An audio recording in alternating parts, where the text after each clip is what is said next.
శుభోదయం. దివ్యమైన, భవ్యమైన, అద్భుతమైన మన లోపల ఉన్నటువంటి ఈ దేవాలయానికి అందరికీ స్వాగతం. కేరళలో కాంజంగాడ్లో ఆనందాశ్రమంలో భౌతికంగా ఉండి అందరికీ రామనామ ఉపదేశం ఇచ్చి రామనామ జపించండి అని బోధించిన పప్పా స్వామి రామదాస్ మా గురుగారు చరణారవిందాలకి నా అనంత ప్రణామాలు. అలాగే నన్ను ఈ ప్రపంచానికి తీసుకువచ్చి ఈ అధ్యాత్మ పథ అంటే ఏంటి అని నాకు చూపించిన, నాకు మార్గదర్శనం ఇచ్చిన మా అమ్మ నాన్న చరణారవిందాలకు నా అనంత ప్రణామాలు. ఈ రోజు నుంచి మనము 11వ అధ్యాయం అర్థ నేర్చుకునే ప్రయత్నం చేద్దాం.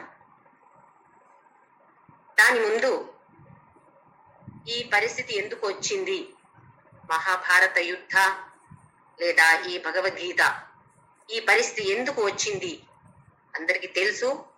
అయితే కూడా ఒక్కసారి చూద్దాం.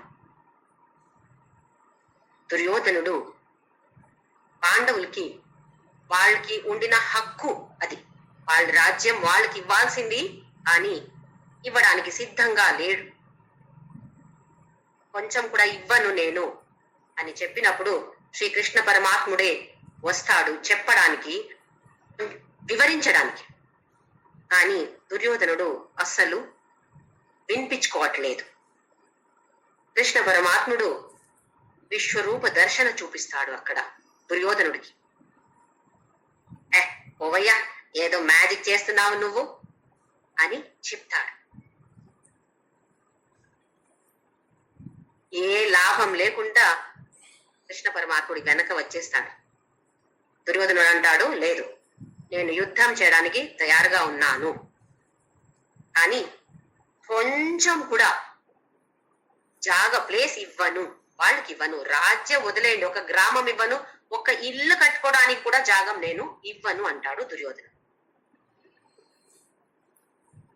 అయితే యుద్ధ మొదలయ్యే ముందు అర్జునుడు అంటాడు, యుద్ధ రణరంగంలో కృష్ణ నా రథాన్ని అక్కడ తీసుకువెళ్ళి ఒక్కసారి నేను చూడాలి, తీసుకువెళ్ళు, అక్కడ పార్క్ చేయి, రథాన్ని అక్కడ ఉంచాలి, నేను అందరిని చూడాలి.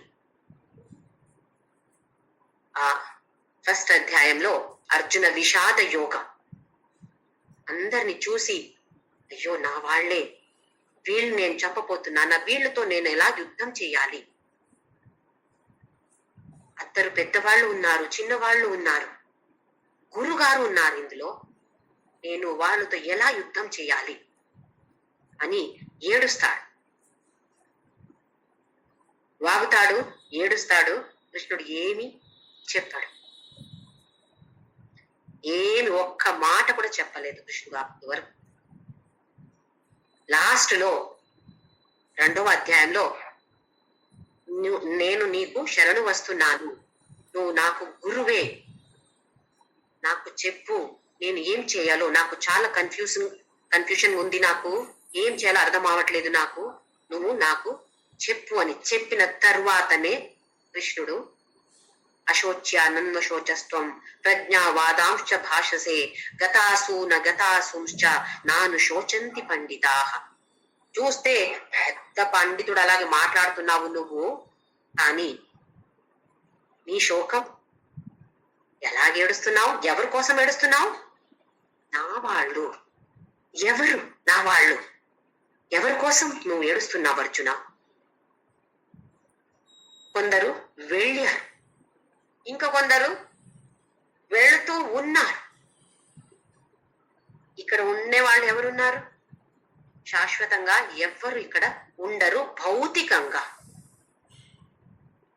2వ అధ్యాయంలో ఆత్మ జీవాత్మ అంటే ఏంటి అని కృష్ణుడు వివరణ ఇస్తాడు.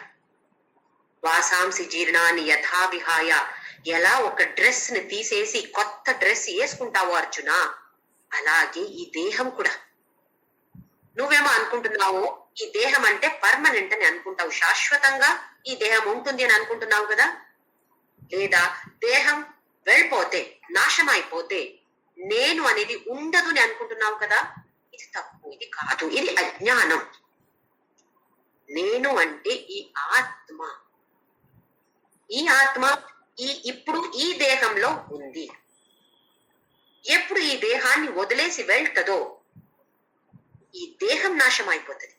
కానీ ఆత్మ అనేది శాశ్వత, అవినాశి. అది అవ్యయ, అవినాశి, అప్రమేయ, చాలా పేర్లు ఇస్తూ వెళ్తాడు కృష్ణుడు.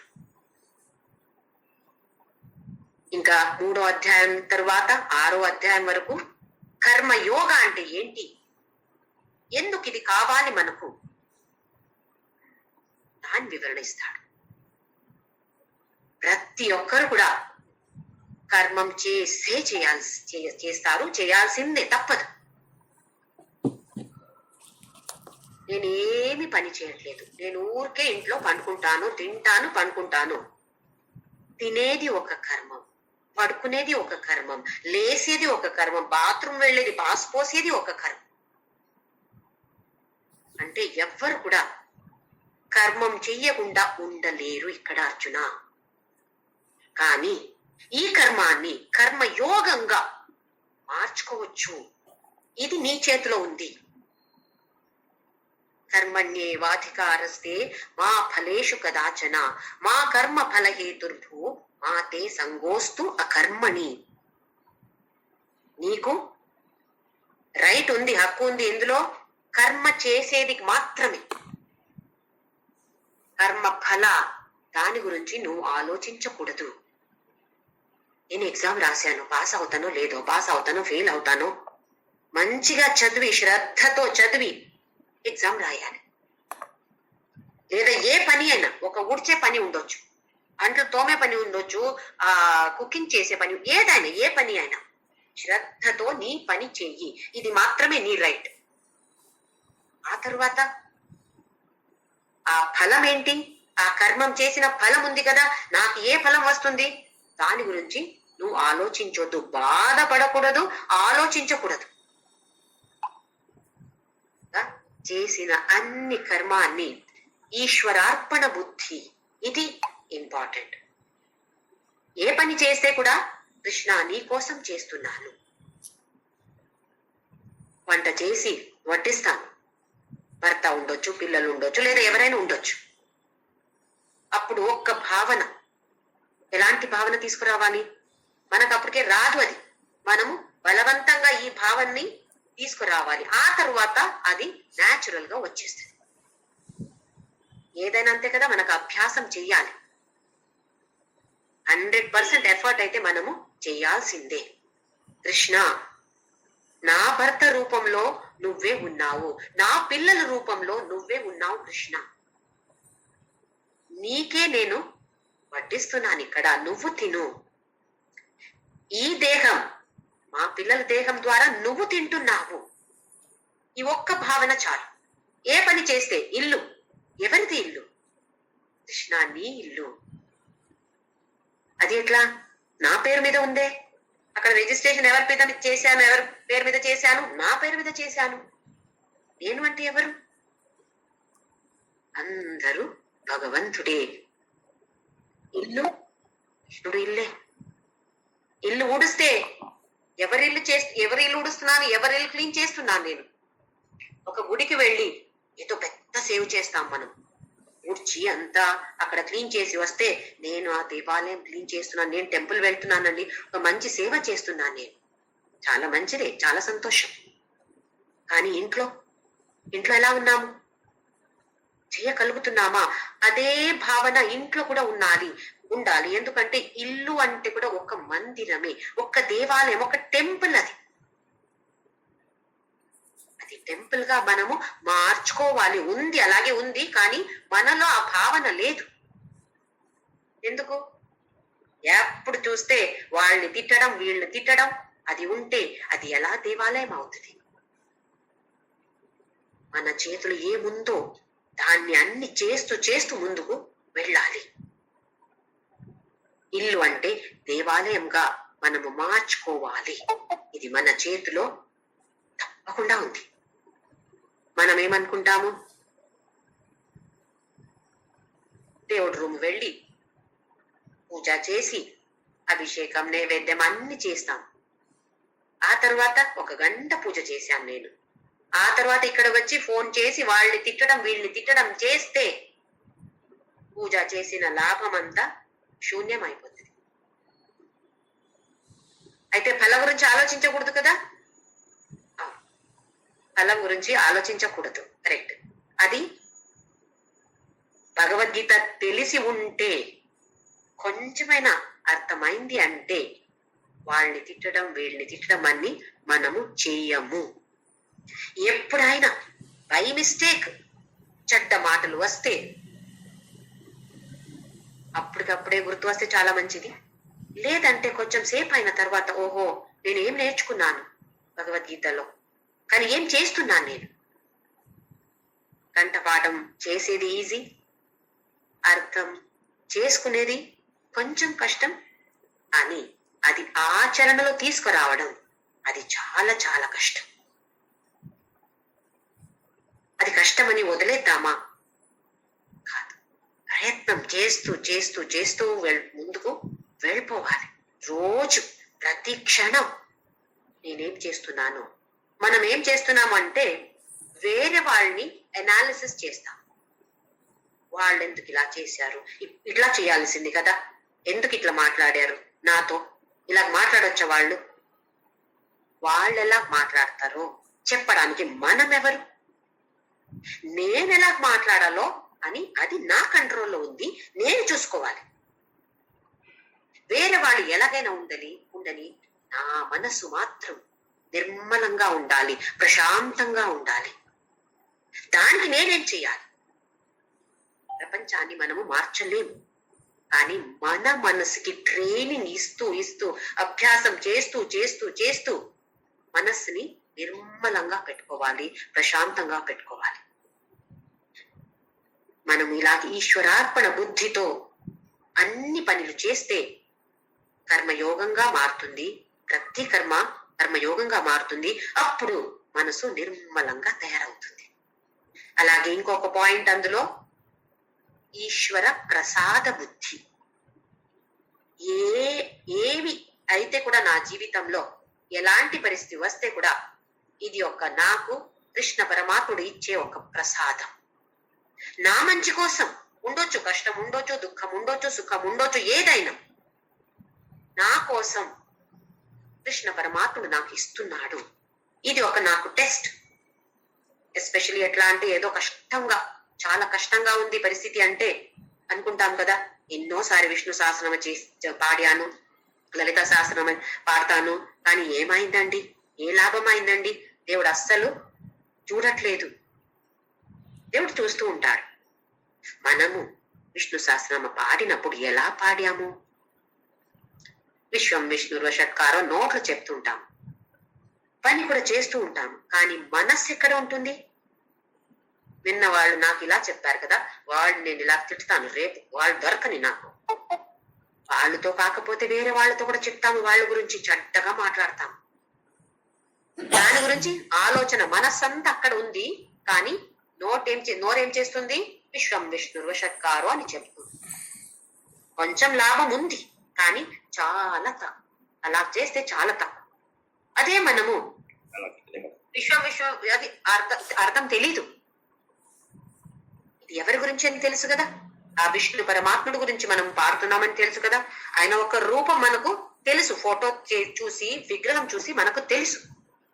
రూపం లేనివాడు ఈ రూపంలో ఉన్నాడు అని ఒక్క భావనతో మనం పాడితే, అట్లీస్ట్ ఒక స్టార్టింగ్ లో ఒక లాస్ట్ లో అయినా ఆ భావన వస్తే అది చాలా ప్రభావం ఉంటుంది మన మీద. మనస్సు నిర్మలంగా అయిపోతుంది, అది మనకే తెలుస్తుంది. మనము ఈ అధ్యాత్మ పథంలో ముందుకు వెళ్తున్నానా వెనక వెళ్తున్నానా అని ఎట్లా చూసుకోవాలి? మనమే పరీక్ష చేసుకోవాలి. ఎవరేమి చేస్తే, మంచిగా చేస్తే చెడ్డగా చేస్తే నా మనసు ప్రశాంతంగా ఉందా లేదా, నిర్మలంగా ఉందా లేదా? ఉంది అంటే అధ్యాత్మ పథంలో నేను ముందుకు వెళ్తున్నాను. లేదా ఇంకా టైం చాలా పడుతుంది. వెళ్ళొచ్చు ఎప్పుడు? ఆ ప్రయత్నం చేసినప్పుడే. ఈ కర్మయోగ. అటాచ్మెంట్ ఉండకూడదు. మోహం. ఇక్కడ అర్జునుడికి మోహం ఉంది. ప్రేమం కింద ఇంకా ఒక సైడ్ అంటే అది మోహం. ప్రేమ విత్ అటాచ్మెంట్ అంటే మోహం. మనమందరూ ఇందులో పడి చాలా కష్టపడుతున్నాం. మరి ప్రేమించకూడదా? నా భర్త నా పిల్లల మీద ప్రేమ ఉండకూడదా? ప్రేమ ఉండాలి, కానీ ఆ మోహం అనేది ఉండకూడదు. ఎక్కడ మోహం ఉందో అక్కడ 100% గ్యారంటీ దుఃఖమే. సుఖం ఉండొచ్చు, 1-2 రోజులు సుఖం ఉండొచ్చు. 365 days లో ఒక 2-3 రోజులు సుఖం ఉండొచ్చు. ఆ తర్వాత మిగతా రోజులు అన్ని దుఃఖమే ఉంటుంది. ఎందుకంటే అటాచ్మెంట్ ఉంది అక్కడ. అందుకే అర్జున విషాద యోగ. విషాదమే, ఎప్పుడు దుఃఖమే. 6వ అధ్యాయం వరకు కర్మయోగ గురించి చెప్పి తర్వాత 7వ అధ్యాయం నుంచి భక్తి గురించి చెప్తాడు 12వ అధ్యాయం వరకు. అందులో కూడా 8వ అధ్యాయం కొంచెం వేరేగా ఉంటుంది. మరణం అంటే ఏంటి, మృత్యు అంటే ఏంటి, ఏమవుతుంది ఆ తరువాత, అది కొంచెం ఈ భగవద్గీత అన్ని చాప్టర్స్ అధ్యాయంలో కొంచెం సెపరేట్ గా ఉండేది ఆ 8th చాప్టర్.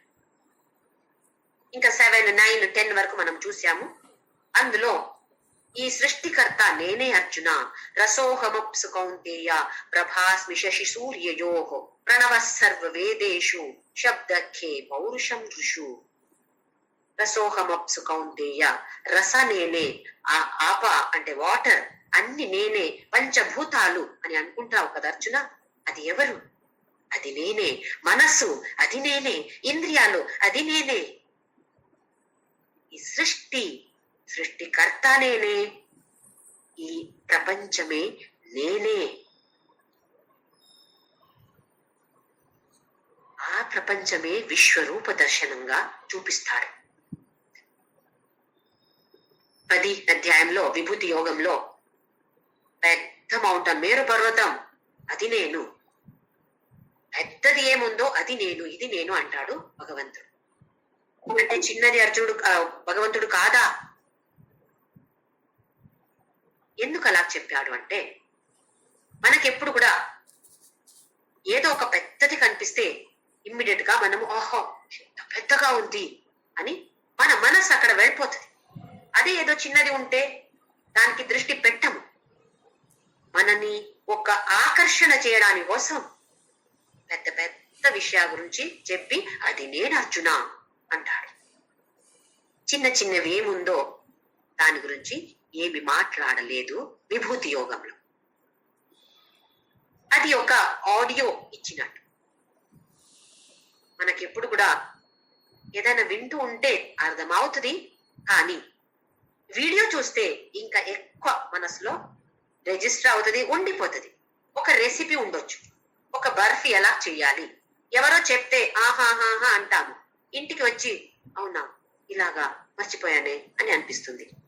అదే వీడియో చూస్తే ఇది అయిన తర్వాత కొంచెం ఎక్కువసేపు గుర్తుంటుంది, ఎక్కువసేపు మనకు ఆహా ఆ ఆలోచన వస్తుంది, అవును ఇలా చేశారు, ఇది అయిన తర్వాత ఇది చెయ్యాలి అని ఉంటుంది మనం. అలాగే ఇక్కడ విశ్వరూప దర్శనం ఇస్తాడు భగవంతుడు. ఏంటి విశ్వరూప దర్శన అంటే? విష్ణు సహస్రనామంలో ఫస్ట్ పేరు విశ్వం. అంటే ఆ భగవంతుడే ఈ ప్రపంచం అయ్యాడు. వేరే ఎవరు కాదు. ప్రపంచం అంటే వేరెవరు కాదు, ఆ భగవంతుడే. అంటే ఎక్కడ చూడాలి విశ్వం అంటే ఎక్కడ? ఏమేం కనిపిస్తున్నాయో కళ్ళ ముందు, ఏమేం కనిపిస్తున్నాయో, అది మనిషి ఉండొచ్చు, ఒక వస్తువు ఉండొచ్చు, ఏదైనా చెట్టు ఉండొచ్చు, ప్రాణి ఉండొచ్చు, నీళ్లు ఉండొచ్చు, గాలి ఉండొచ్చు, ఏదైనా అన్ని ఆ పరమాత్ముడే. ఎంత ఈజీగా ఉంది చూడండి. కొందరికి ఇష్టదేవత రాముడు ఉండొచ్చు, కొందరికి కృష్ణుడు ఉండొచ్చు, కొందరికి సాయిబాబా ఉండొచ్చు. ఏం చేస్తారు? జపం చేస్తారు. మన పురాణంలో ఎలా చెప్పారంటే ఒక మంత్రం ఉంటే అందులో ఎన్ని అక్షరాలు ఉన్నాయి దాన్ని కౌంట్ చేసి అన్ని కోటి, ఇప్పుడు నమ శివాయ అని పంచాక్షరి అంటారు, 5 అక్షరాలు అందులో ఉన్నాయి. 5 కోటి ఓ నమ శివాయ నమ శివాయ అని 5 కోటి ఇన్నిసారి చెప్తే శివుడు శివ సాక్షాత్కార అవుతుంది, శివుడు ప్రత్యక్షం అవుతాడంట. ఇది చాలా మంది చేసి ఉండొచ్చు కదా, నమ శివాయ అంటే ఎంత ఫాస్ట్ గా అవుతుంది. అయితే అందరికీ శివ దర్శనం అయిందా? పాడినప్పుడు ఎలా పాడాము, జపం చేసినప్పుడు ఎలా చేశాము, మనస్సు అక్కడ పెట్టకుండా మనము నమ శివాయ నమ శివాయ నమ శివాయ, అది కూడా డెఫినెట్ గా ఉంటుంది, బలం ఉంటుంది, కానీ చాలా చాలా తక్కువ ఉంటుంది. మనసు ఎక్కడ పోతుంది? ఓ ఇవాళ వాళ్ళు వస్తారు కదా, వంట ఏం చేయాలి, డిన్నర్కి వస్తారా లంచ్కి వస్తారా సరిగా చెప్పలేదే, ఇప్పుడు ఏం చేయాలి, కూరగాయలు ఏమున్నాయో ఫ్రిడ్జ్ లో, ఆలోచన అంతా ఇక్కడ వెళ్ళిపోతుంది. లేదా చీర, డ్రెస్ ఏది వేసుకోవాలి, రేపు పార్టీ ఉంది ఈ డ్రెస్ వేసుకోవాలా, లేదు ఇది కొత్తగా తీసుకొచ్చాను కదా అందరికి చూపెట్టాలి కదా, అది వేసుకుంటే బాగుంటుందేమో. ఇలాంటి ఆలోచనలు మనకు, లౌకిక ఆలోచనలు మనకు ఎక్కువ వస్తూ ఉంటాయి. నోట్లో నమ శివాయ నమ శివాయ నమ శివాయ నడుస్తూ ఉంటుంది. రిజల్ట్ ఫలం లేదు అని కాదు, ఉంటుంది, కానీ చాలా చాలా తక్కువ.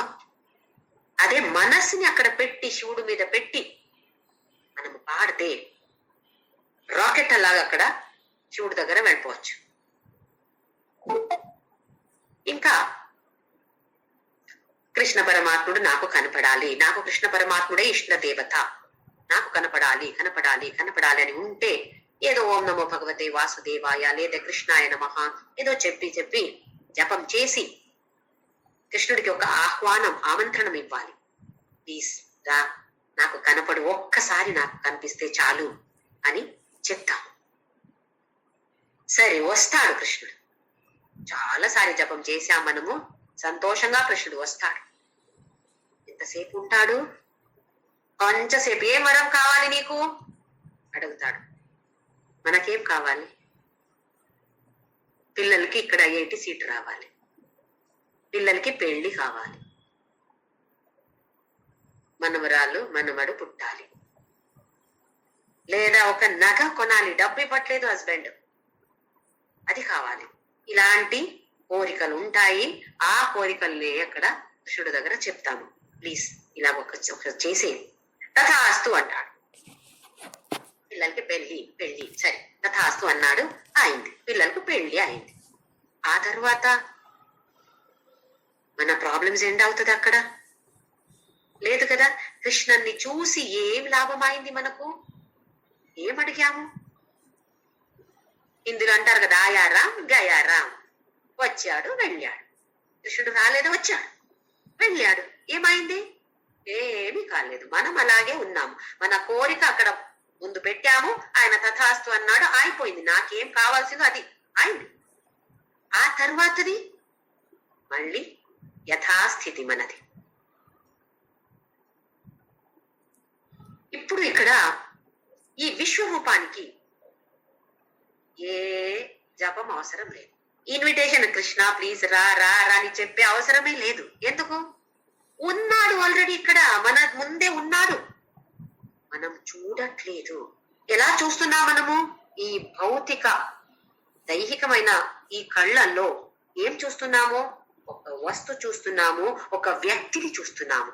దాని వెనక ఉన్నటువంటి తత్వాన్ని మర్చిపోతున్నాం. ఒక మనిషి ఉన్నాడు ఇక్కడ, ఉన్నాడు అంటే ఎవరున్నారు ఆ మనిషిలో? ఆ తత్వ ఆత్మ పరమాత్ముడు ఉన్నాడు అందులో. ఆ మనిషిలో ఉండొచ్చు, ఒక వస్తువులో ఉండొచ్చు. అది మనము చూడాలి. ఎందుకు చూడట్లేదు మనము? అలా చూడాలంటే ఒక స్పెషల్ స్పెక్స్ కావాలి. కొన్ని 3D సినిమాలు వస్తాయి చూడండి, కుట్టి చాతన్ అని వచ్చింది, మీరందరూ కూడా చూసి ఉండొచ్చు, నేనైతే చూశాను. ఇప్పుడు కూడా కొన్ని మూవీస్ అలాగ వస్తున్నాయి, సినిమాలు వస్తున్నాయి, 3D సినిమాస్. థియేటర్లో ఏం చేస్తారంటే లోపల వెళ్ళినప్పుడు ఒక స్పెక్స్ ఇస్తారు, అద్దాలు ఇస్తారు, దాన్ని వేసుకొని చూడాలి. వచ్చినప్పుడు రిటర్న్ చేసేసి మళ్ళీ మన ఇంటికి రావడం. మనకి కాదు అది స్పెక్స్, అక్కడ యూజ్ చేయడానికి మాత్రమే. అప్పుడు ఆ స్పెక్స్ వేసి చూస్తే ఆ సినిమా బాగుంది, లేదా అంత పెద్దగా ఏమి అంతే బాగలేదు అని అనిపించవచ్చు మనం. స్పెషల్ స్పెక్స్ కావాలి. ఏమి స్పెషల్ స్పెక్స్ విశ్వరూప దర్శనానికి? చక్షు అంటాం. స్పెషల్ గా అది కావాలి, అది లేదా చూడలేదు. అయితే అర్జునుడికి కూడా ఆ స్పెషల్ స్పెక్స్ లేదు.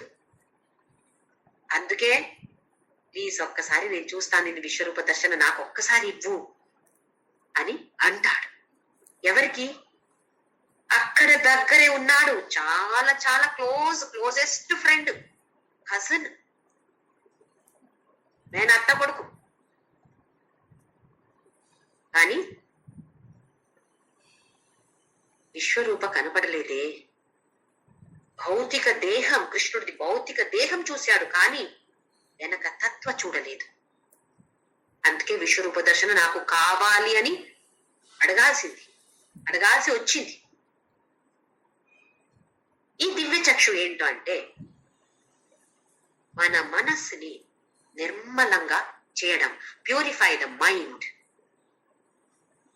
ఎప్పుడు ఈ మనసు నిర్మలంగా తయారవుతుందో అప్పుడు ఏ ఇన్విటేషన్ అవసరం లేదు. కృష్ణుతో నాకు విశ్వరూప దర్శనం ఇవ్వు ఇవ్వు ఇవ్వు అని అడిగే అవసరమే లేదు. మన ముందు కనబడుతుంది. ఇంకా ఎవరిని ఏం అడుగుతున్నావు, ఏం అడగాలి, ఎవరికి ఆహ్వానం ఇవ్వాలి, ముందే కనపడుతున్నాడు నా. అయితే నిర్మలంగా ఈ మనసు నిర్మలంగా తయారు చేసుకోవాలి అంటే దానికి ఆ మనసుకి శిక్షణం ఇవ్వాలి, ట్రైనింగ్ ఇవ్వాలి. ఏం ట్రైనింగ్ ఇవ్వాలి?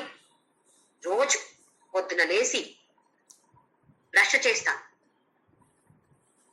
ట్యాప్ లో నీళ్లు వస్తుంది. ఈ ట్యాప్ ఎవరు? కృష్ణ పరమాత్మ. నీళ్లు కృష్ణ పరమాత్మ. నేను పట్టుకునే బ్రష్ కృష్ణ పరమాత్ముడు.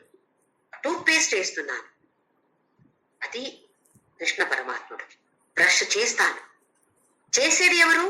కృష్ణ పరమాత్మ. చేసే ఆ కార్యం, కర్మం, క్రియ ఏంటి? అది కూడా కృష్ణ పరమాత్మ. ఇలాంటి ఒక్క పని చేసినప్పుడు ఒక్కొక్కసారి అయినా ఆ గుర్తు తీసుకురావాలి, మనం చెయ్యాలి. అది అలాగే గుర్తుకి రాదు, కానీ అది చేసుకుని ఒక శిక్షణం ఇవ్వాలి మనసుకి. మన ట్రైనింగ్.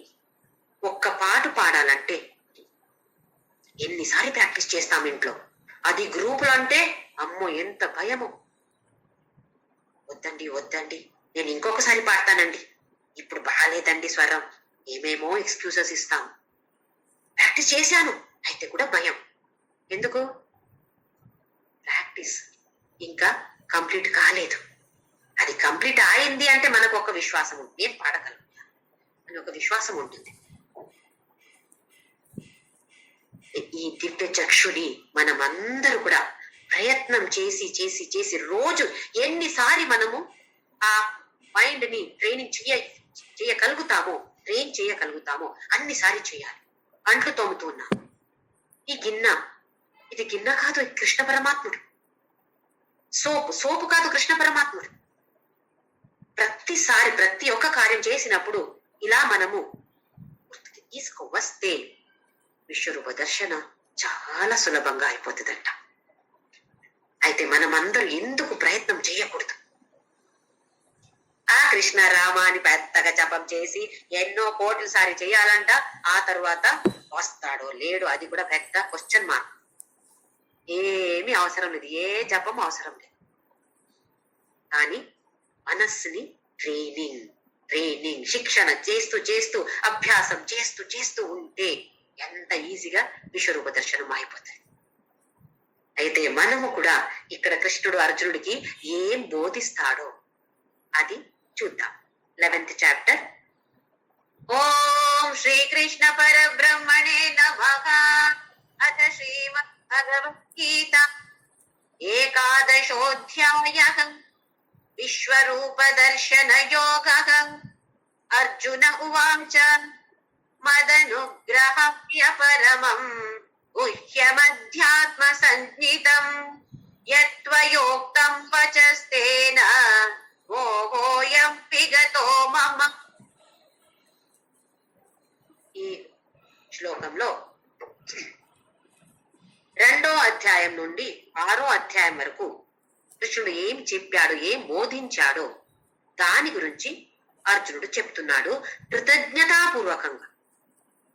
కృష్ణ, నాకు చాలా విషాదం ఉండింది, కానీ ఇప్పుడు నువ్వు జీవాత్మ గురించి, ఆత్మ గురించి చెప్పావు, నాకు బోధించావు, నాకు అర్థమైంది కృష్ణ. ఎందుకు నాకు చెప్పావో అది కూడా నాకు తెలుసు కృష్ణ. నా మీద నీకు ఎంతో ప్రేమ, నన్ను అనుగ్రహించాలి అని కాదా నాకు చెప్తున్నావు నువ్వు. మత్ అనుగ్రహాయ, నన్ను అనుగ్రహం ఇవ్వాలి, దానికోసం కదా నువ్వు చేసేది. పరమం గుహ్యం, అత్యంత రహస్యమైనది ఏది? అధ్యాత్మ సంజ్ఞితం. దాన్ని ఏమంటారు? అధ్యాత్మ అంటారు. అది ఆత్మ. ఆత్మ గురించి ఏమేముందో దాన్ని అధ్యాత్మ అంటాం. ధార్మిక అంటే ధర్మ గురించి. ఇప్పుడు పూజ చేయడము, అభిషేకం చేయడము, అవి అన్ని ధార్మిక గురించి తెలుసుకునే ప్రయత్నం ఉంది కదా, దానికి అధ్యాత్మ అంట. ధార్మికంగా చేసి ఆ తరువాత అధ్యాత్మ పథంలో మనము ముందుకు వెళ్ళాలి. అయితే ధార్మిక అవసరం లేదా? అది అవసరమే. అది చేస్తూ మనము ముందుకు వెళ్ళాలి. ఎలా? LKG, UKG, first standard, second standard అన్ని అవసరమే కదా. ఒకేసారి నేను పిహెచ్డి చేస్తాను అంటే కుదురుతుందా? అవ్వదు. అక్షరాలు, నంబర్స్ ఇవి అన్ని ఫస్ట్ నేర్చుకొని తర్వాత కొంచెం మనం ముందుకు వెళ్తాము. అలాగే ఇవి అన్ని కావాలి. ఆ తర్వాత పూజ చేసే అవసరం లేదా? అవసరం ఉంది లేదు అని వాళ్ళు నిర్ధారం చేసుకోవాలి. నాకు అది చేస్తే, పూజ చేస్తే, అభిషేకం చేస్తే, నైవేద్యం చేస్తే ఎంతో ఆనందం వస్తుంది నాకు అంటే 100% చేయండి. నాకు ఇందులో ఇంట్రెస్ట్ లేదండి, ఇప్పుడు నేను ఆత్మ గురించి ఆలోచిస్తాను, 100% అది చేయండి. అది ప్రతి ఒక్కరికి వేరే విధంగా ఉండొచ్చు, ఆసక్తి ఉండొచ్చు. ఆ ప్రకారం మనము అందరూ అలాగే ముందుకు వెళ్ళాలి. ఈ పరమం గుహ్యం ఇది ఒక ఓపెన్ సీక్రెట్, అందరికీ తెలుసు. ఇప్పుడు 2వ అధ్యాయం చదివిన వాళ్ళకి, అర్థం తెలుసుకునే వాళ్ళకి తెలుసు, నేను ఆత్మం, నేను అనేది ఈ దేహం కాదు. తెలిసి కూడా ఎంత మంచి చీర వేసుకోవాలి, ఇది బ్లౌజ్ మంచి మ్యాచింగ్ వేసుకోవాలి. ఎవరికి ఇది? ఆత్మానికా దేహానికా? దేహం కదా. ఆచరణలో తీసుకురావడం అవ్వట్లేదు. అర్థమైంది, నేను అంటే ఈ ఆత్మమని అర్థమైంది. అయితే మంచి చీర కట్టుకోకూడదా? Matching blouse వేసుకోకూడదా? నగాలు వేసుకోకూడదా? అన్ని చేయొచ్చు, కానీ దానికి అటాచ్మెంట్ ఉండకూడదు. ఇవాళ మంచి జరి ప్యూర్ సిల్క్ చీర కట్టుకుంటా, ఇంకొక రోజు అది లేదు, నాకు ఏదో ఒక చీర. ఆనందం సేమ్ ఉండాలి, ఏ డిఫరెన్స్ ఉండకూడదు. ఇది కట్టుకుంటే ఆనందం, అది కట్టుకుంటే ఆనందం. అలా ఉంటే కొంచెం ఒక సర్టిఫికేట్ ఇచ్చుకోవచ్చు. నేను కొంచెం ముందు వెళ్తున్నాను, అధ్యాత్మంలో ఈ పథంలో నేను ఈ మార్గంలో ముందుకు వెళ్తున్నాను అని సర్టిఫికేట్ భగవంతుడు ఇచ్చినట్టే. పరమం గుహ్యం తెలిసి కూడా చేయడానికి ఎంత కష్టమో, అందుకే దీన్ని ఓపెన్ సీక్రెట్ అంటారు. కొన్ని స్కూల్లో ఎలా ఉంటుందంటే పబ్లిక్ ఎగ్జామ్, వాళ్ళకి ఏమి తెలీదు, వాళ్ళకి ఒక బుక్ ఇస్తారు, సరే ఓపెన్ చేసి చూడండి, చూసి రాయండి అంటే అది చూసి రాయడానికి కూడా వాళ్ళకి తెలీదు. ఈ ప్రశ్న అంటే దానికి ఉత్తరం ఎక్కడ ఉంది, ఇప్పుడు ఉంది, కానీ ఏది ఉత్తరం, ఏ పారాగ్రాఫ్ రాయాలి అంత కూడా బుద్ధి లేదు. అంటే మనకు నవ్వు వస్తుంది. అలాంటి వాళ్ళు కూడా ఉంటారా? మనం అలాగే ఉంటాం.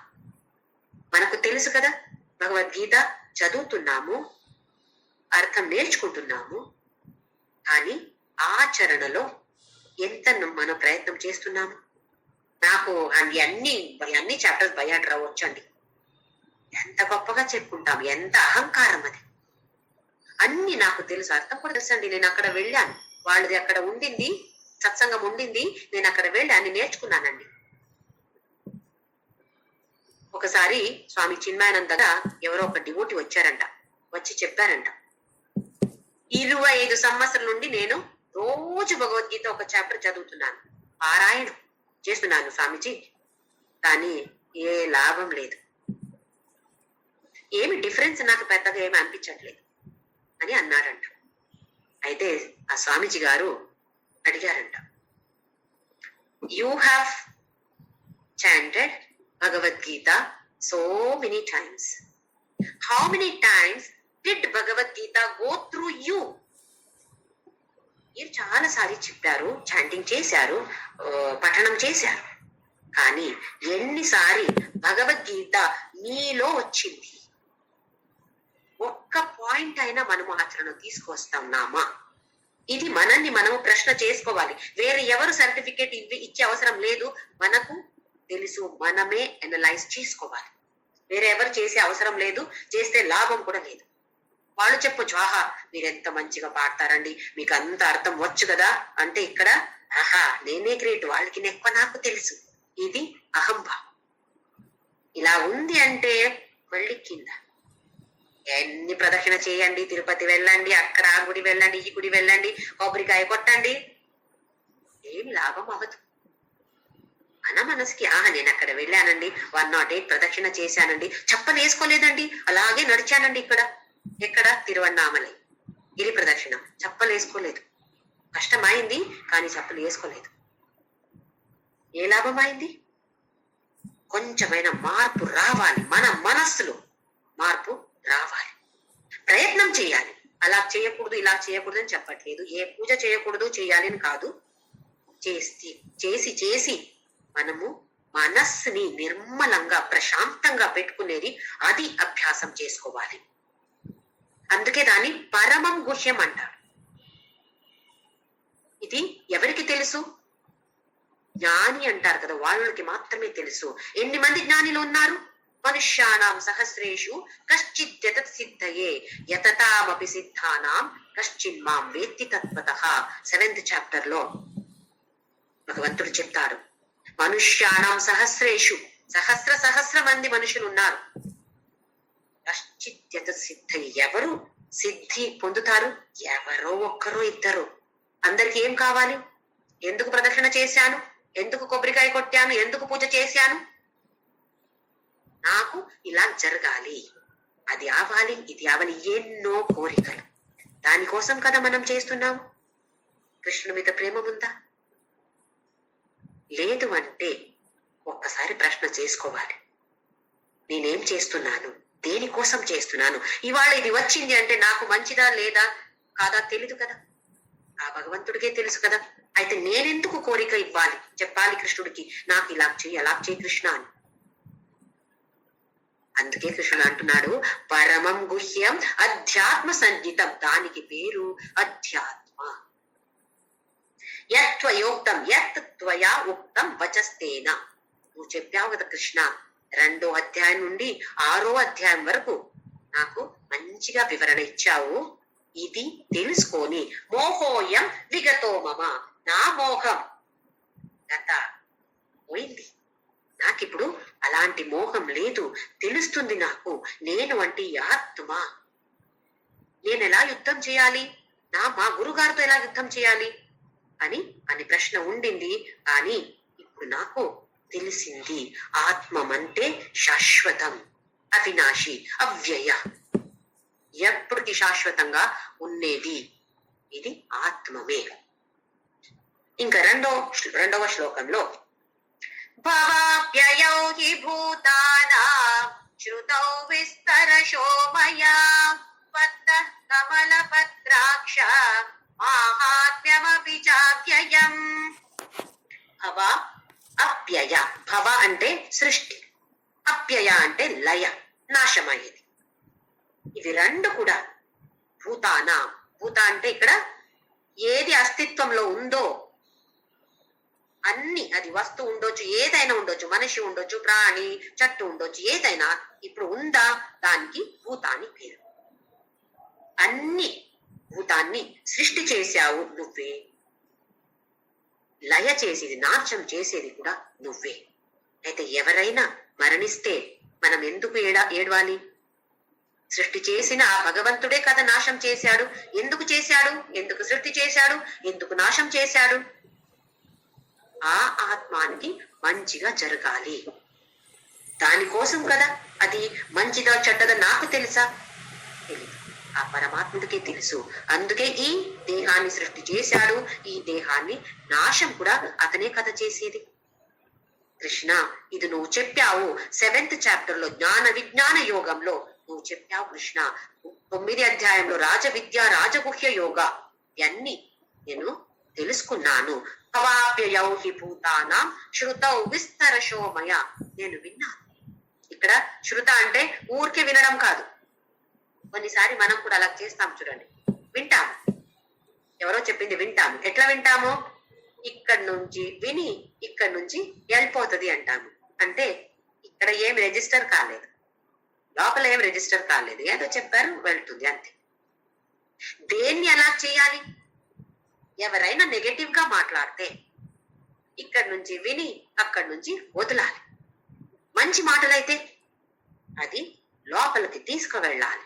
అంటే దాన్ని అర్థం చేసుకొని నేను దీన్ని నా జీవితంలో ఎలాగ ఆచరణకి తీసుకురావచ్చు అని దాని గురించి మనము మనన చేయాలి, ఆలోచించాలి. దాని గురించి మన ఆలోచన ఎప్పుడు కూడా ఇలాంటి విషయంలో ఉండాలి. ఎలా ఉంటుంది కానీ మన మనస్సు లౌకికంగా అటు ఇటు వెళ్తూ ఉంటుంది. దాన్ని పట్టుకొని వినో ఇలా ఉండాలి, కోపం పడాలి దాని మీద. ఎందుకు ఇలా చేస్తున్నావు, భగవద్గీత ఎలా ఉంది కదా రైట్ అని తీసుకురావాల్సి వస్తుంది. ఆ ప్రయత్నం చేయాలి. అయితే ఇక్కడ శృత అంటే నేను అర్థం చేసుకున్నాను కృష్ణ. ఎందుకు? నువ్వు విస్తారంగా చెప్పావు కదా, ఏదో ఒక లైన్ చెప్పావా? 6 అధ్యాయంలో చెప్పావు, 6 కాదు 5. ఒక ఫస్ట్ది వదిలేద్దాం, ఆ కర్మయోగ. ఆ తర్వాత 7, 8, 9, 10. ఆ తర్వాత 4 అంటే టోటలీ 8 అయింది. 8th చాప్టర్ వదిలేస్తున్నాం అందులో. అక్కడ అది వదిలేసి 8 చాప్టర్స్ అయింది. ఆహా, నాకు కొంచెం అర్థమైంది కృష్ణ. త్వత్త కమలపత్రాక్ష మన పురాణంలో ఉండొచ్చు, ఉపనిషత్లో ఉండొచ్చు, లేదా భగవద్గీతలో ఉండొచ్చు. కమల అనేది చాలా సారి యూజ్ చేస్తారు. కమల అంటే తామర పువ్వు. ఎందుకంటే ఎక్కడ పుట్టుతుంది తామర పువ్వు? బురద, నీళ్లు, మట్టి నీళ్లలో పుట్టి ఎంత అందంగా ఉంటుంది చూడటానికి, అందంగా ఉంటుంది, మంచి కలర్ ఉంటుంది, ఇంకా ఒక మంచి వాసన, చాలా ఒక పెద్ద వాసన కాదు, లైట్ సువాసనంగా ఉంటుంది. మనం కూడా ఇలాగే ఉండాలి. మనం ఏమంటాము? వీళ్ళు ఇలా ఉన్నారు కాబట్టి నేను ఇలాగా తయారైనండి, నేనేమన్నా మంచిగా అయితే నా వల్ల అలాగా అయింది, ఏదైనా చెడ్డగా ఆ పరిస్థితి నిజంగా చూస్తే చెడ్డగాని కాదు, చెడ్డది కాదు, అప్పుడు మనకు అలాగ అనిపిస్తుంది, ఇది చెడ్డది, ఇలాగ అవ్వకూడదు నాకు అని ఉంటే వాళ్ళ వల్ల, ఈయన వల్ల, ఆమె వల్ల అలా చేశారు కాబట్టి నేను ఇలాగా తయారయ్యాను. ఏమి కాదు, వేరే ఎవరు రెస్పాన్సిబుల్ కాదు. మనమే, మన జీవితం మన చేతిలో ఉంది, వేరే వాళ్ళ చేతిలో ఇవ్వకూడదు. రిమోట్ కంట్రోల్ ఇచ్చినట్టు వాళ్ళు చెప్తారు, ఎవరో ఫోన్ చేసి చెప్తారు, జ్యోతి చాలా బాగుందండి మీ క్లాస్, ఎంత బాగుందో, ఆహా ఎంత ఖుషి నాకు. అదే ఇంకొకరు ఫోన్ చేసి తిట్టట్లేదు కానీ అది ఏమో నాకంతా కరెక్ట్ గా అనిపించలేదండి, మీరు ఇలా చేస్తే బాగుండిందేమో, అలా చేస్తే బాగుండిందేమో అని లోపల అవునా అని అంటాను, లోపల కోపం, ఈమెకి తెలుసా నా గురించి ఎక్కువ, ఏమవుతుంది నా లోపల?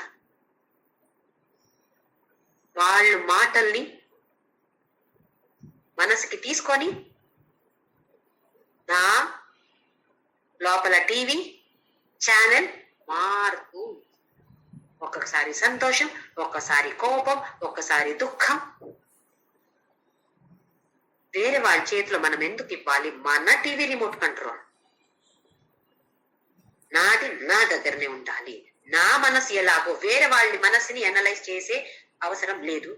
మన మనసుని అనలైజ్ చేస్తూ ఉండాలి. ఎందుకు ఇలాగ అవుతుంది? ఒక్కొక్కసారి కోపం వస్తుంది, మాట్లాడతాము, వాగుతాము. ఆ తర్వాత అయినా మనము ఎందుకు ఇలాగ అయింది, ఎక్కడ తప్పు చేశాను, వేరే వాళ్ళ తప్పు గురించి కాదు, ఎక్కడ చేశాను. ఇది కమల అంటే ఎవరిని ఎలాగైనా ఉండని, నేను మాత్రం మంచిగా ఉంటాను. సుందరంగా అంటే భౌతికంగా సుందరంగాని కాదు, లోపల సుందరంగా ఉండాలి, మనసు సుందరంగా ఉండాలి. ఇంకొక పాయింట్ అంటే, ఇక్కడ ఈ తామరపు పొద్దున ఓపెన్ అవుతుంది, రాత్రి మళ్ళీ క్లోజ్ అయిపోతుంది. అంటే ఎప్పుడు సూర్యకిరణాలు పడతాయో, సూర్యకిరణ అంటే ఇక్కడ జ్ఞానం, ఎప్పుడు ఎక్కడ జ్ఞానం ఉందో అక్కడ మనము ఓపెన్ అవ్వాలి. ఎవరైనా ఒక మంచి విషయం చెప్తున్నారంటే ఎవరైనా ఉండని, చిన్నవాళ్ళు పెద్దవాళ్ళు ఉండని, చిన్నవాళ్ళు ఉండని, ఎవరైనా ఉండని, దాన్ని ఆహా ఇంత మంచి మాటలండి, ఇది నాకెలా ఉపయోగం పడుతుంది, ఇది దాని గురించి ఆలోచించాలి. మనస్సు దానికి ఓపెన్ గా పెట్టుకోవాలి. ఎవరైనా చెడ్డగా మాట్లాడుతున్నారు, అప్పుడు ఏం చేయాలి? క్లోజ్ అయిపోవాలి. అంటే వాళ్ళ మీద నాకు వద్దు అని కాదు, సరే చెప్తే చెప్పని అని దానికి మనము మనసు పెట్టకూడదు. ఇది ఒక లక్షణం, మహాత్ముల ఒక లక్షణం. ఎందుకంటే వాళ్ళు కమల అలాగే. ఇక్కడ కమల పత్రాక్ష, కమల పత్ర అంటే ఆ పెటల్ అంటాం, దళం అంటాం కదా, కమల దళం. అది చూడటానికి కృష్ణుడు అందంగా ఉన్నాడు, కళ్ళు ఎంతో అందంగా ఉన్నాయి. ఈ బయట దీని గురించి ఎందుకు ఇంత వివరణ ఇస్తున్నారు అంటే, లోపల అంత మంచి చక్షు ఉంది, ఆ లోపల కళ్ళు ఉంది కదా, అవి అంత బాగున్నాయి.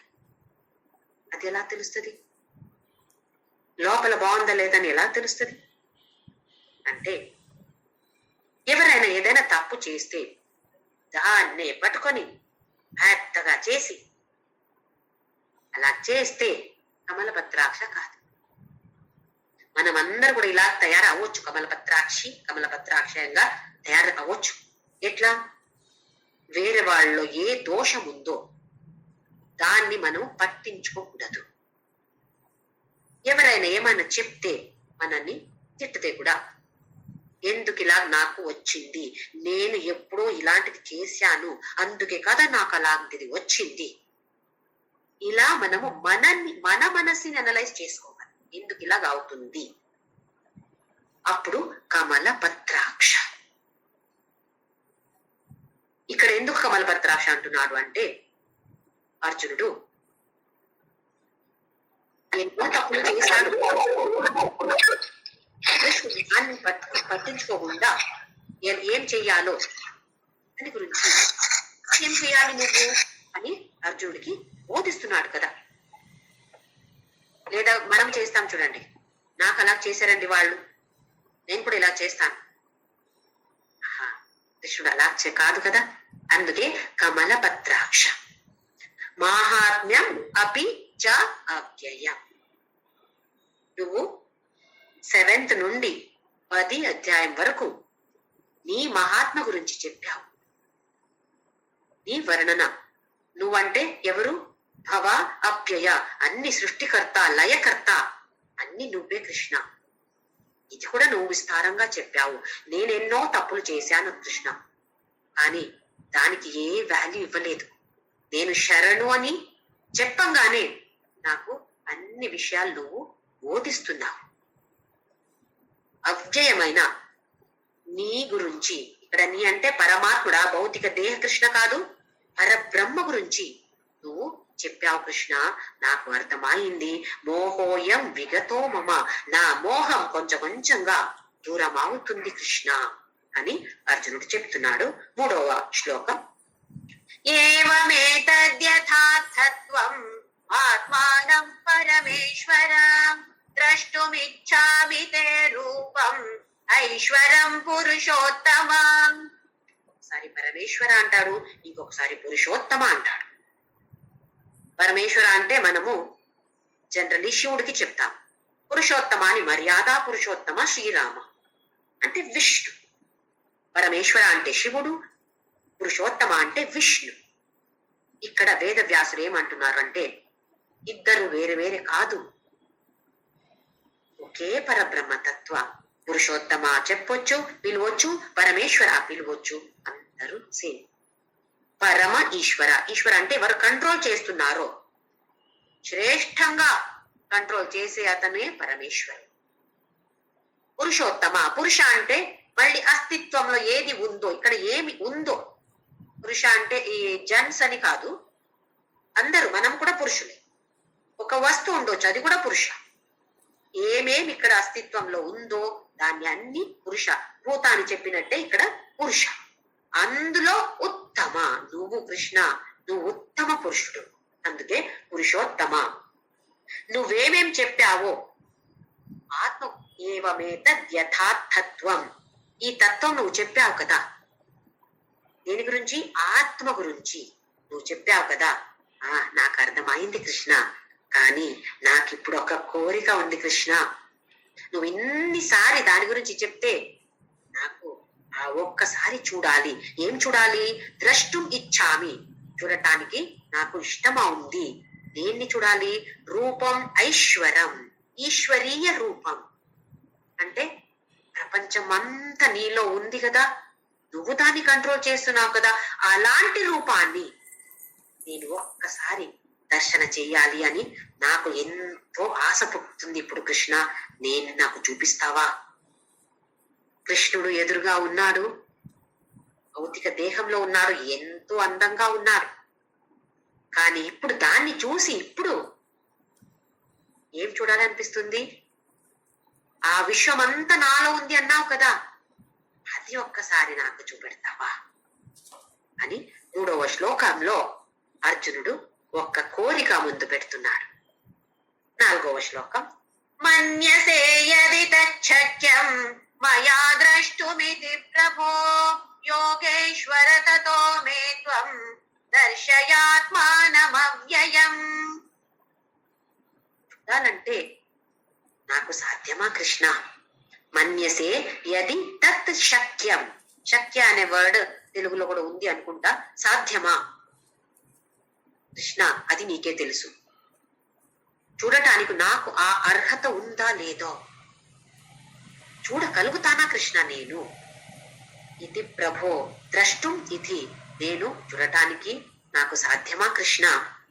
ఎందుకు శక్యం? నాకు ఆ దివ్య చక్షు లేదు, నాకు ఆ స్పెషల్ స్పెక్స్ ఒకటి ఇవ్వా.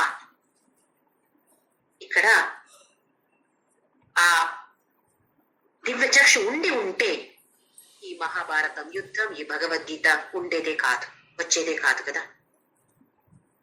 ఆ దివ్య చక్షు అర్జునుడికి లేదు కాబట్టి యుద్ధం రణరంగంలో వెళ్ళి ఇలాగే ఏడుస్తున్నాడు కదా. అయితే ఆయనకి తెలిసింది ఆ దివ్య చక్షు నా దగ్గర లేదు. అందుకే నాకు శక్యమా, నాకు సాధ్యమా ఇది చూసేది? నువ్వు ఎలాగనుకుంటున్నావు? నాకు ఈ అర్హత ఉందా లేదా? ఉంటే నాకు చూపెట్టు. మనం కూడా అందరు ఇది ఒకటి గుర్తు పెట్టుకోవాలి. ఇది సాధ్యం అవ్వాలి అంటే మన మనస్సుని నిర్మలంగా ప్రశాంతంగా పెట్టుకోవాలి. ఇది చాలా చాలా ఇంపార్టెంట్. ఈ దివ్య చక్షు అనేది ఏంటంటే ప్యూరిఫైడ్ మైండ్. ఎక్కడ ఎప్పుడు మైండ్ ప్యూర్ గా తయారవుతుందో అక్కడ విశ్వరూప దర్శనం అయిపోతుంది. ఇక్కడ అర్జునుడికి కృష్ణుడు భగవంతుడు ఇస్తాడు, చెప్తాడు, నేను ఇస్తాను నీకు, లేకపోతే చూడలేవు నువ్వు. అయితే టెంపరరీగా, తాత్కాలికంగా ఇస్తాడు, పర్మనెంట్ గా కాదు.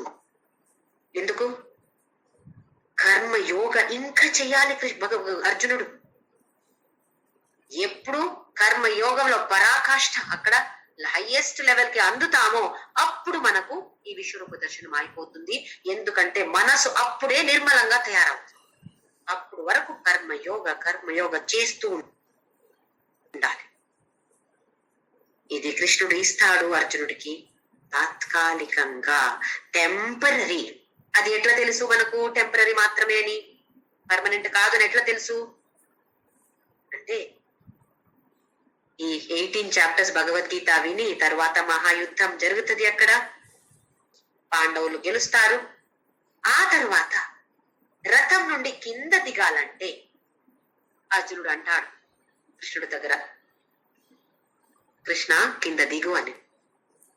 ఎందుకంటే నార్మలీ సారథి ఫస్ట్ కింద దిగుతాడు. ఆ తర్వాత ఎవరక్కడ ఉండి యుద్ధం చేశారో అతను దిగాలి అని. ఇక్కడ కృష్ణ అంటాడు, వద్దార్జున నువ్వు ఫస్ట్ దిగు, నేను తర్వాత దిగుతాను. కొంచెం అహం ఉంది అర్జునులో. అయితే అంటాడు, వద్దు నువ్వు దిగు కృష్ణ. కృష్ణ ఒప్పుకోవట్లేదు, లేదర్జున నువ్వే దిగు ఫస్ట్ అని. అయితే సరే కృష్ణ చెప్పినట్టు వినాలి కదా అని దిగుతాడు. దిగి తర్వాత భగవంతుడు దిగుతాడు. భగవంతుడు దిగినప్పుడే ఈ రథం అంతా భస్మమైపోతుంది. అప్పుడు షాక్ అవుతుంది అర్జునుడికి, ఇదేంటి అంటే కృష్ణుడు నవ్వుతాడు. అన్ని ఆ ఆరోస్ అన్ని వచ్చింది కదా, ఎన్నో ఎవరెవరితో యుద్ధం చేశావు అవి అన్ని ఉండింది కదా, నువ్వు అనుకుంటున్నావు నువ్వు యుద్ధం చేసి నీ ద్వారా ఈ గెలుపు వచ్చింది అని, కాదు కదా. అయితే భగవద్గీత విని అర్థం చేసుకుని కూడా ఆ తరువాత కూడా అహంభావం వస్తుంది అంటే మనకెంత రావచ్చు. కృష్ణుడి దగ్గర ఉండి అలా వస్తుంది అంటే మనకెంత రావచ్చు. అయితే ఎంత ప్రాక్టీస్ చేయాలి చూడండి. శబరి ఎన్నో సంవత్సరాలు వెయిట్ చేసింది, రామ రామ రామ రామ శ్రీరాముడు కోసం వెయిట్ చేసింది. రాముడు వచ్చాడు. అప్పుడు ఐ కెపాసిటీ తగ్గింది, సరిగా కనపడట్లేదు. ఎందుకు? దృష్టి దోషం. అయితే కూడా ఏమేం చేయాలో అన్ని చేసింది, ముక్తి పొందింది. అదే రావణుడు రాముడి దగ్గర ఉన్నాడు, చాలా చాలా చాలా సారి మీట్ అయ్యారు. రాముడు అంటాడు, మళ్ళీ వెళ్ళి ఇంకొక రోజు ఆలోచించిరా, రేపు యుద్ధం చేద్దాం. నువ్వు చేసింది తప్పు అని నీకు తెలిస్తే ఆ జ్ఞానం వస్తే యుద్ధం అవసరం లేదు. అదే రావణుడు అదే రాముడిని చూస్తున్నాడు కదా, ఏ రాముడిని శబరి చూసిందో అదే రాముడిని రావణుడు కూడా చూశాడు కదా, ఏమైనా మార్పు వచ్చిందని. అయితే ఎవరిలో ఉంది ఆ శక్తి? రాముడిలో ఉంది అంటే రావణుడికి కూడా మార్పు రావాల్సింది కదా. అయితే ఎవరిలో ఉంది? ఆ ప్రాక్టీస్, అభ్యాసం చేయాలి. ఎలా శబరి చేసిందో అలాగే మనం కూడా చేయాలి. అదే దివ్య చక్షు. ఇక్కడ అర్జునుడికి తాత్కాలిక టెంపరీగా ఇచ్చాడు కాబట్టి అప్పుడు మాత్రమే చూడగలుగుతాడు. అది కూడా 11th చాప్టర్ ఎండ్ అయ్యేసరికి, వద్దు కృష్ణ నాకు చాలా చాలా భయం వేస్తుంది ఇది చూస్తే, ఈ విశ్వరూప దర్శన చాలు, శంఖ చక్ర గదా పద్మ వేసుకునే అలాంటి పట్టుకునే విష్ణు నాకు చాలు, అది చూపించు, చాలు ఇది ఎందుకు భయం అవ్వాలి? దివ్య చక్షు టెంపరీగా ఇచ్చాడు, పర్మనెంట్ గా ఇవ్వలేడు. ఎవ్వరికి కూడా ఇవ్వరు. అలా మనమే ప్రయత్నం చేసి అభ్యాసం చేసి ఆ లెవెల్ కి వచ్చినప్పుడు విశ్వరూప దర్శన ఆటోమేటిక్ గా మనకు అందరికి అయిపోతుంది. అయితే ఎందుకు మనం అందరూ కూడా ప్రయత్నం చేయకూడదు? మన్యసే యది తచ్చక్యం మయా ద్రష్టుం ఇతి ప్రభో. నువ్వు నాకు సాధ్యమని అనుకుంటున్నావా కృష్ణ? యోగేశ్వర, నువ్వు యోగేశ్వర కదా. తతో మే త్వం దర్శయ ఆత్మానం అవ్యయం. ఈ అవ్యయమైన ఆత్మ ఏంటో అది నాకు ఒక్కసారి విశ్వరూపంగా, కృష్ణ రూప శ్రీరామ రూప కాదు, విశ్వరూపంగా నాకు దర్శనం ఇస్తావా కృష్ణ? అది నాకు అర్హత ఉంది అని నువ్వు అనుకుంటే, లేదంటే వద్దు. ఆ తర్వాత కృష్ణుడు ఏం చెప్తాడో అది వచ్చే వారం చూద్దాం. శీఘ్రం